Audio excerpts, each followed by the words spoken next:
Lower East Side houses, a public housing development, a small 4-story building, very quiet building. Members from the Violent Felony Squad Manhattan tracked down a male who was wanted for a shooting that occurred on October 18th in front of an establishment named Izzy's, which is located in Upper East Side in the confines of the 19th Precinct. Our officers get to the apartment in the building, apartment 2 Charlie. They knock on the door. They're met by 2 female occupants. Through a little more investigation, our officers become aware that the suspect they're looking for is in the bathroom and he's armed with a firearm. The 2 females exit the apartment without any, and from that point, our warrant squad back with the male. Our warrant squad is our emergency services unit. Our emergency service unit they take control of the door, they take control of the scene. They establish contact with the wanted male. They're having different conversations, a variety of conversations with the male, and they're just taking their time talking to him, trying to get him to surrender peacefully. Our emergency service unit deploys different forms of technology that this department uses. They started off with the Scout, which is a small camera that's able to roll inside. The male was able to render the Scout useless. Our emergency service used a small drone to go inside. The male took a broom and swat the drone out of the air and basically destroyed it.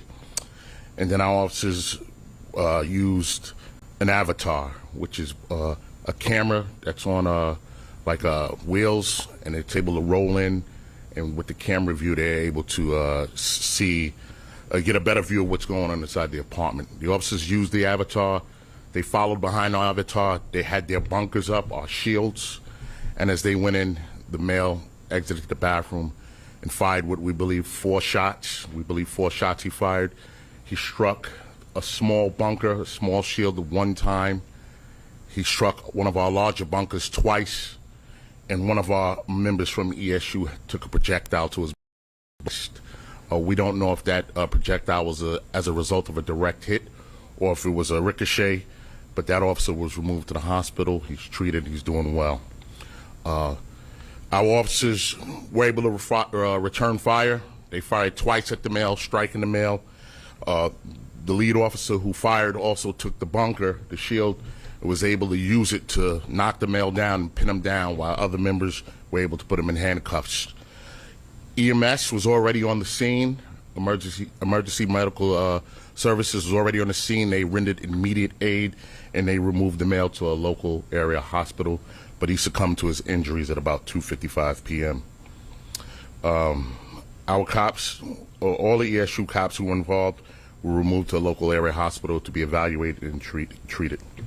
So I'd like just to take a moment to really commend our warrant squad first and foremost. These women and men, every day, they're out looking for some of the worst criminals in the city, people who shoot people, people who harm people, and they do an incredible job of apprehending these suspects and getting them off our streets. And then, of course, I have to speak about our elite emergency. More times than I can ever recount, I've been on scenes with them, and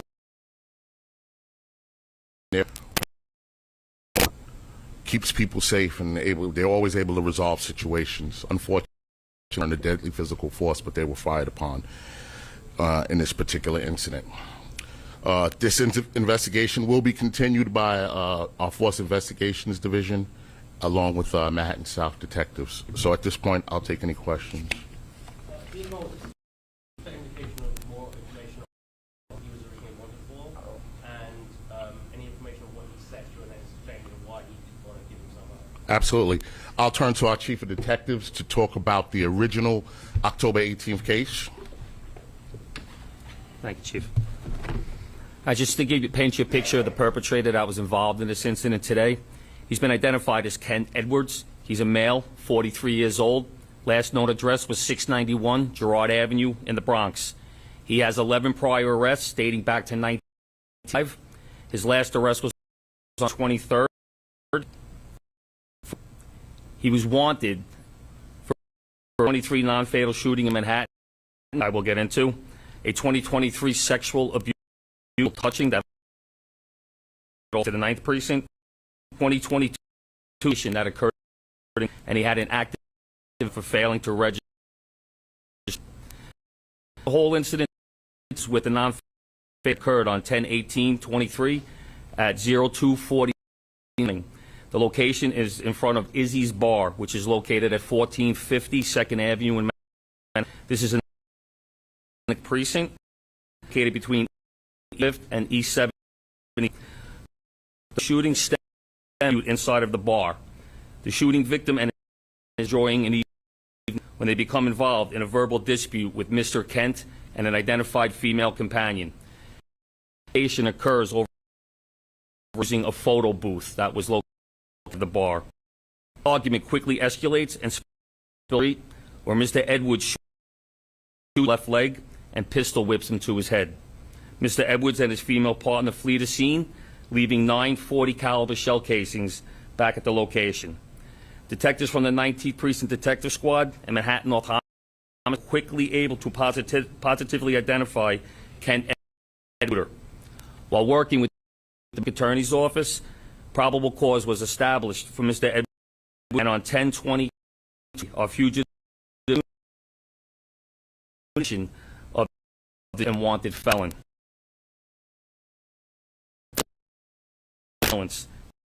Was tracked to 206 apartment by Warren Squad. Contact was made with the 5. And residents there stated that he had locked himself in the bathroom and was in possession of a firearm. Warrant members quickly location perimeter, notify emergency service and hostage negotiation. During this operation and dialogue, Mr. Edwards shoots at our ESU cops. A cop is struck. We were striking at. Eric Thirsty, ABC. Thank you, guys. Thanks. Chief, can you just identify the kind of weapon the suspect had, and also, given what we're told, how close a call is this for your? I'll let Chief Ramblers from answer that question.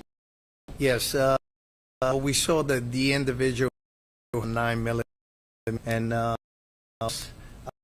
have these bunkers. This one is a bunker that is a action for the use, and also we have a small height train. The lead helped the individual today, and it had time. Started with the drone and then the avatar. So you're able to close. So how is the drone We try to use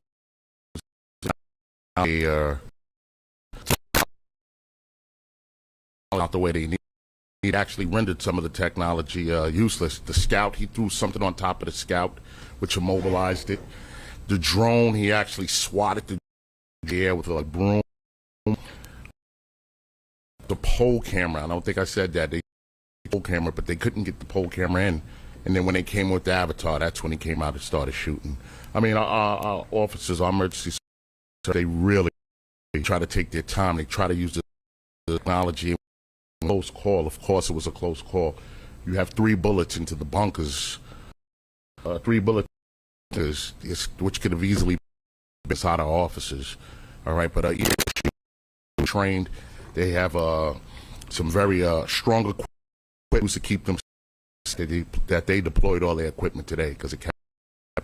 Roger Parascandolo, Daily News. Yeah, but Chief Magic, Chief, can you talk a little bit about the dialogue between the officers and Ken? How long did it go on for?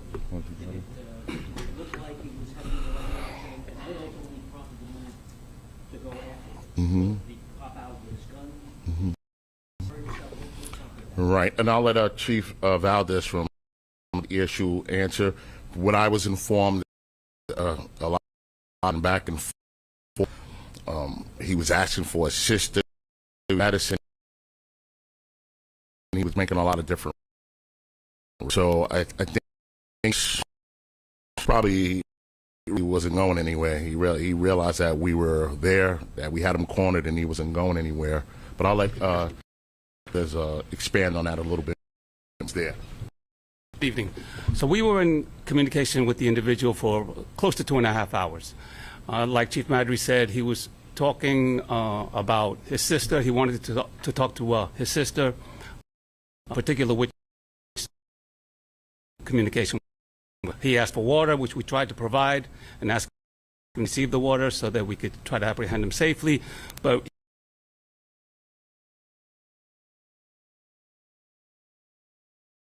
provide the medicine.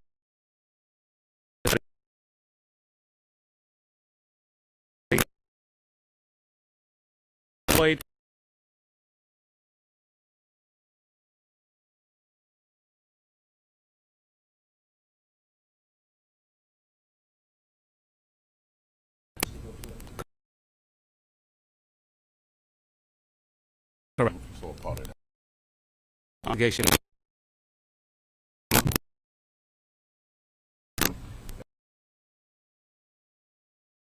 When officers, when the when he did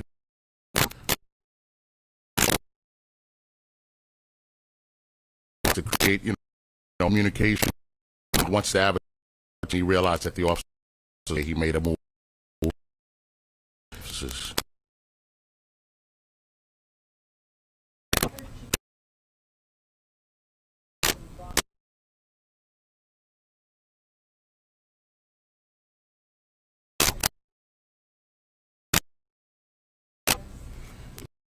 What brings him to that? He had made him in that way. We beat him in Queens, in the Bronx. Him.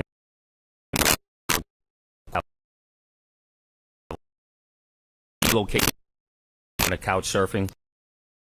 And so, technology like phone work, a credit card. Also do physical surveillance at hoping to see if at the event.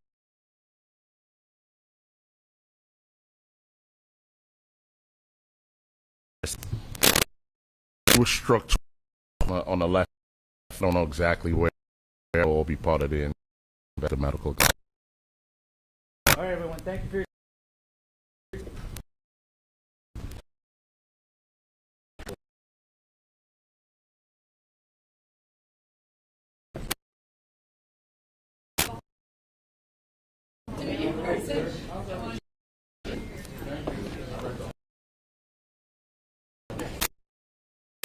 Thank you.